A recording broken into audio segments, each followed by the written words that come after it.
癌症那通会当早期发现、早期治疗，恢复健康的几率是真高。新北市的邦桥卫生所是指出讲，这几档大肠癌有少年化的趋势，40多岁得到大肠癌的病人是愈来愈多，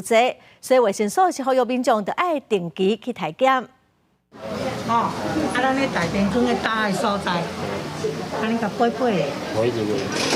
3下安尼，治疗化的拢爱。新北卫生所的人员向要来做大肠癌体检的民众一项一项解说流程。除了有一位63岁阿伯收到信息，就紧安排时间来做体检；也有较少年的民众认为现代食食较无正常，提早做体检较安心。麻烦春天有了提早预防啊，因为像我们年轻人可能饮食习惯都比较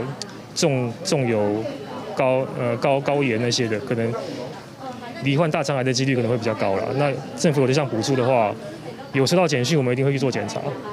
新北邦桥卫生所主任表示，过去大肠癌是50多岁较常发生，这几档发生的年龄层直直落到40多岁，而且愈来愈普遍。而且伫去年7月，大成伫新北市办理扩大的体检，予45岁到49岁的民众来检查，进行半档也发现30多例阳性个案。去年7月份开始到年底总共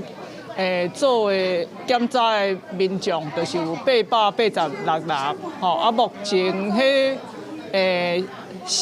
迄批的人内底有30几个是发现是阳性安尼。赖清德总统进前有提出健康台湾的目标，希望2030年台湾癌症死亡率会当降低1/3。目前国健署自2025年开始扩大大肠癌的体检，全国45岁到49岁的民众每2档会使检查一届，40岁到44岁的民众若是有大肠癌家族病史，也通免费体检。希望提升少年族群的健康意识，也鼓励青壮年族群通把握免费体检的机会。若是提早发现身体有各样，才通提早治疗。记者张家嘅谢桂林新北报道。